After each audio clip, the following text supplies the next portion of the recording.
Hey,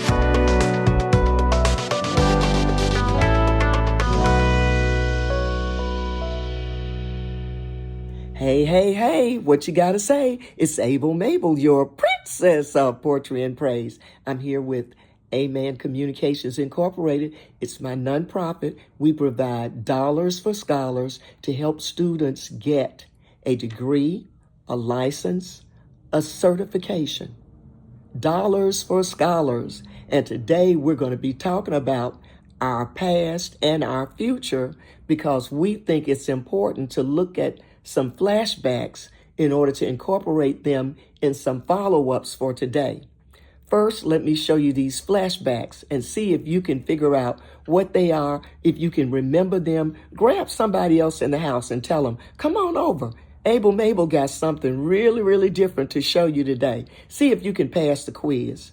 How many of you all had a black and white TV? And on your black and white TV, what did you say when you first saw Julia? Weren't you happy? Weren't you delighted? Weren't you proud to see Julia as a professional nurse and her little boy on black and white TVs? And we were happy to see our Ebony magazine arrive. Those Ebony magazine gave us all the news we needed to know. News that we wouldn't hear or see anywhere else. News about what was happening that was important, especially to our community. Real news, super news. And along with that super news, we also got it from Ebony and Jet. Jet magazine was smaller. It was in a smaller package. But Jet magazine focused more on pictures that popped. And their pictures were glossy and they would pop. And you know, when people say a picture is worth 1,000 words, these pictures, especially during the civil rights era, they popped. They really did. In Jet magazine, it kept us informed and let us know the real truth. Jet magazine. And how many of you all had to tell the real truth when your mama and them told you, go outside right now and get me a switch? You did not do what I told you to do. And you be trying to say, I ain't misbehaving. Go get me a switch. And you got a whooping, not a spanking, a whooping.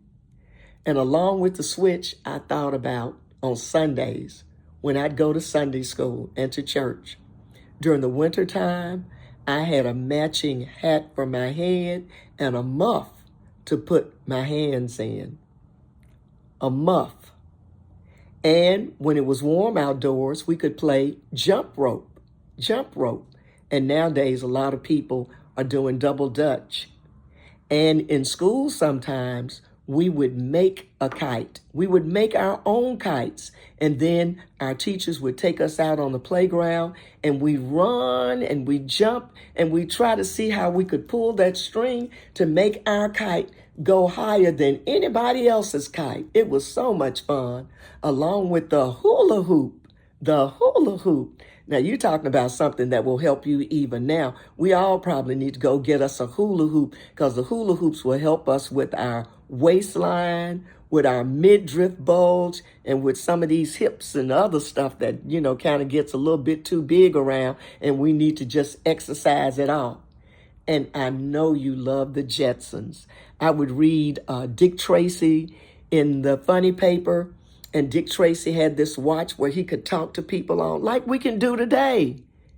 But you could see people, and instead of the Jetsons getting in a car that would drive down the streets, they had flying machines, and they had all kinds of robots that would do work for them.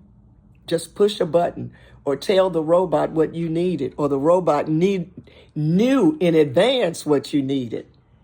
And we had bicycles, two, but we also had 3 bicycles, 3 wheels, tricycles, bicycles, tricycles, bicycles, tricycles. And the tricycles were easier to ride, much, much, much easier to ride. I think our boys ended up getting something like it wasn't a go-kart. It was smaller than that. It was like one of those zoom carts that they would zoom up and down the pavement. Zoom, zoom, zoom, zoom, zoom, zoom. But those tricycles were wonderful, we thought, for us. And whenever we got dressed up and put on our Sunday go to meeting clothes and really took a bath and went to church and went to a wedding or anniversary, if we went there, we knew we were going to see some deviled eggs with little red stuff sprinkled on the top, that paprika. Now, we knew we were having a good time when we saw those deviled eggs.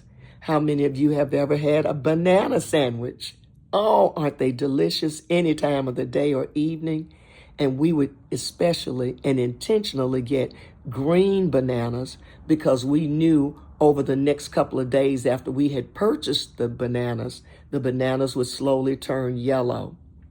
It's Howdy Doody time. It's Howdy Doody time. Oh, I loved Howdy Doody and Clarabelle the Clown. They taught us so many important lessons as little children, along with Captain Kangaroo, Mr. Green Jeans, Mr. Moose, Bunny Rabbit, and the clock. We learned how to tell time with that clock. And we're going to talk more about them in a few minutes. Didn't you love those peanut butter and jelly sandwiches in your lunch? Delicious peanut butter and grape jelly, sometimes strawberry jelly. But you're talking about good eating. And let me take it up a notch. What about a fried bologna sandwich? And if your folks had time to scramble a little egg and put on top of it, and you were just, oh, wow, you were just ecstatic. By the time you get to school, and you looked at that brown paper bag, saw that little greasy spot, you and all your classmates knew, Mabel got some good stuff in that bag. You saw that greasy bag, you knew she either got a fried bologna sandwich, a pork chop, a sandwich made with a little bacon or sausage, maybe even a little chicken drumstick or chicken wing. Those greasy spots told it all. And we loved our Southern sweet tea. And some people call it syrupy, but it's good when it is sweet. And when it's a hot day, don't tell me, nothing can surpass Southern sweet tea. But maybe what comes close is that sweet Southern joy juice. That sweet Southern joy juice that I tried to make for my grandkids not too long ago. They in my house telling me, that's not the way you make Kool-Aid, me. You got to put a whole bunch of sugar in there. Our daddy puts a cup of sugar in our Kool-Aid. I said, look, when y'all at home, you let your daddy and your mama fix your Kool-Aid. But when you in Mimi's house, I'm fixing my Kool-Aid. But how you going to make it sweet? I said, I'm going to take my little magic finger and twirl it around, and this stuff is going to taste good. And they just put their hands on their hip. They just knew they were right. I sat them at the table and poured their little red stuff in their individual glasses. And when they tasted it, they said, ooh, this is so delicious. I said, I told you, I had some special, just for you. Something really special during 4th of July. We always got special summer clothes. And when we would walk out the door with our new special summer clothes, if our parents had spent some extra money and bought us a transistor radio, we'd have it on the side, listening to it on our ear, just a strolling and a sliding and a gliding, thinking we were cool, listening to our music. And we also listened to our music when we were listening to our hi-fi. When I put that hi-fi on my list, I said, if I get a hi-fi, that's going to be big time. And when I finally got a hi-fi, I was so excited and so happy because I could play my music anytime I wanted to. All I had to do was go to Poplar Tunes and buy my little 45 records and my 75s and my albums, and I could listen to my favorite songs whenever I was doing my homework, whenever I was just doing what I needed to do, cleaning up. I didn't mind cleaning up because I had a hi-fi to play my music or to turn on the radio. Now, some people were not as fortunate to have a lot of electricity and electrical equipment like an electrical refrigerator. So if they didn't have an electrical refrigerator, they had an ice box.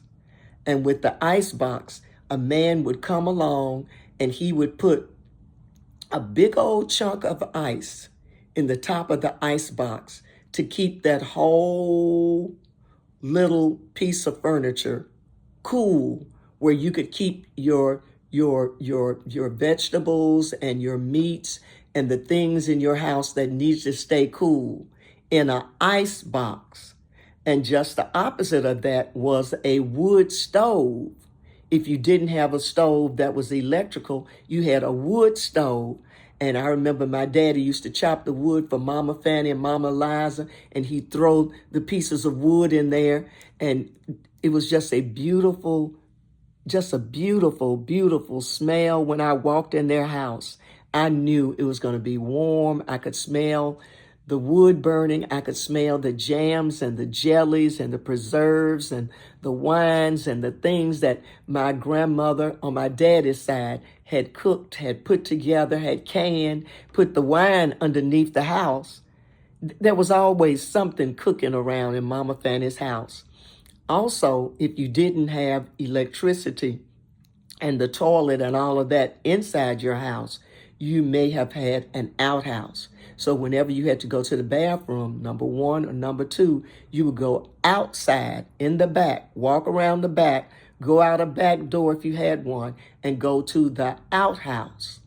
And sometimes when you're coming back from the outhouse, you might hear somebody, "Rag man, rag man, rag man."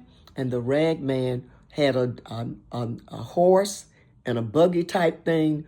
And he was almost like a consignment shop, because instead of you buying from him, you would just give him your extra clothes or materials or extra things that you didn't want, papers and stuff, and he would take it away and sell it. And that's how he made his money, the rag man. I mean, you can see how so many people made jobs because people didn't have some of the necessities that we now just take for granted. Along with all of that, I will have to just say, I enjoyed, and you talking about really enjoyed, playing jacks with my friends. And this is something that girls did all the time. We played jacks, and some boys may have played jacks too. But jacks was so much fun, except for when people would throw the jacks so far, and you'd have to just get on your knees to try to scoot and pick up all the jacks at the same time, when you had to pick up all of them at the same time. I loved my ABC blocks. From the time I started learning how to say my ABCs until I started using the ABCs almost like what children today use them for as Legos. But can you remember A, B, C, D, E, F, G, H, I, J, K, L, M, N, O, P, Q, R, S, T, U, V, W, X, Y, and Z? I can say my ABCs. Mommy, aren't you proud of me? ABC blocks. And when I say singing, I think of Roy Rogers and Dale Evans. Oh, you talking about fun, fun, fun. I loved hearing and seeing them on black and white TV. And they would be singing, "Happy trails to you until we meet again. Happy trails to you. Keep smiling until then. Happy trails to you till we meet again." And now I'm going to have to go back from the flashbacks and back from the way we were and back from back in the day and try to explain some of these things we can still maybe kind of use now. Because remember when I kind of emphasized Captain Kangaroo, Mr. Green Jeans, Mr. Moose? I emphasized them because I was always taught, put a title or a handle in front of grown people's names. You don't call grown people Mary, Johnny, Susan, Sam. You say Mr., Mrs., Mr., Mrs., Ms., Miss. So we always call people like they did on TV, Captain Kangaroo, Mr. Moose, Mr. Green Jeans. We use titles, handles to show seniority, to acknowledge them as our senior, to respect them. RESPECT, find out what it means to me. RESPECT, take care of TCB. We're going to TCB with RESPECT and use titles and handles. So that means any adult that you see, any adult that you see. I was taught, and Paul and I taught our young men as they grew, you never call an adult by their first name. They are Mr., Mrs., Miss, Ms., brother, sister, deacon, trustee, pastor, minister, missionary, evangelist, apostle, first lady, mother, mama, papa, auntie, uncle, cousin. Yes, sir. No, sir. Yes, ma'am. No, ma'am. Those were the way we did it back in the day. And that's what I think we need to bring back today. Flashbacks that need to be brought back for today. Showing respect. Saying the magic words, please, thank you, may I. Did you hear what I said? Magic words. I'm emphasizing this. Please, thank you, may I. You just don't walk in and take stuff and pick things up. Please, may I. And when they say yes, thank you. We even played a game that kind of reinforced that. Mama, may I. And the person who was Mama May I stood at the end, way down at the end of the field, and we were up near the front of the field, and we'd be lined up in a long line. You don't need any batteries with this game. You don't need no electricity. You just stand there. And then when the person who is Mama May I, when they call on you and point to you, then you say, Mama May I. May I take 2 baby steps? You didn't move until Mama May I said, yes, you may. So you take 2 baby steps. Baby step. That was, 2 tiny steps. Or you might say, Mama May I take 2 big steps? You didn't move until you heard the person in charge say, yes, you may. Then you take a big old step, a big old step. Mama, may I take 3 umbrella steps? You twirl around like umbrella 3 times. But if you did that, what would happen? Mama, may I? You had to say, Mama, may I? Or you had to wait on the person in charge to say, yes, you may. If you just, what would they do? They send you back. And you'd have to wait until it came your time again. But everything you did in that game was based on you saying, Mama, may I take 2 baby steps, 3 big steps, 4 umbrella steps. You couldn't do anything until you heard, yes, you may. And that's what we got to bring back today. A sense of responsibility, a sense of respect, a sense of understanding that we need to work together in harmony by respecting and acknowledging and honoring each other, especially those who are older than you, who are your seniors, who are adults, who are in charge, who are your bosses, who you need to say yes to. You see how they act in the Army, in the Navy, in the Air Force, in the Marines. How do they act in the military? How do they act? Hup, 2, 3, 4. Hup, 2, 3, 4. Yes, sir. Yes, sir. Attention. And they stand up straight and tall. That kind of respect is done in the military, and it can be done in everyday life because we live that. Those of us who remember the way we were, we did that and didn't think anything of it because that was our home training. That's what mama them told us we were going to do. And we knew if we didn't do it, they were going to bring out that switch and we were going to get a whooping, not a spanking, a whooping, because you were taught to respect, to obey, to follow directions the first time, to listen, to do what you have been asked to do.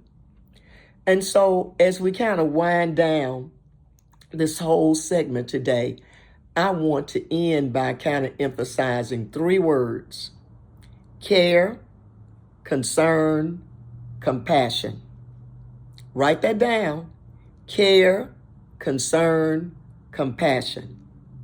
Those words are so important because that helps us to put the glue together, to keep us together as a family, to keep us together as a group, to keep us together as a neighborhood, to keep us together as a school, as a church, as a business, as an organization. We need rules and regulations. We need to follow the rules and regulations the first time, and we need to understand that we must acknowledge each other, especially our seniors, and we must show each other, even if you're a child, you should show that you care, that you're concerned, that you have compassion for your friends that you play with in the sandbox. I'm going to end today with a little story about my uncle, Dr. George W. West Jr., who helped to raise me. He walked me down the aisle when I got married. My father had already gone to heaven, and Dr. West had played an integral, important role in my life. He gave me my first job when I was 3 years old. I started going to work with my grandmother who worked for him at his dentist's office, and they gave me a job. My job was to answer the telephone, and I remembered whatever I had been told. Then I would tell my grandmother and she would write it down. But as soon as I learned how to read and write, I was taking notes, and I was essentially his receptionist out in the waiting room. But what I loved about my uncle, Dr. West, was that he always showed how much he cared, concern, compassion. Care, concern, compassion.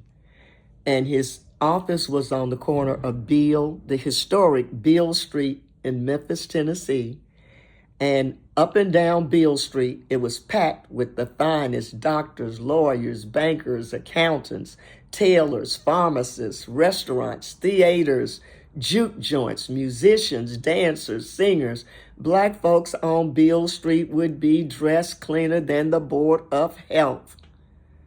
Occasionally, some white hobos would come down on Beale Street because they knew on Beale Street there were some good restaurants and juke joints, and there were folks there who had those 3 C's: care, concern, compassion. And so they knew they could get some help if they kind of just mingled around and said something. I just need something. I haven't eaten today. And what stood out about my uncle was how whenever he saw a white hobo, he would give them change from his pocket.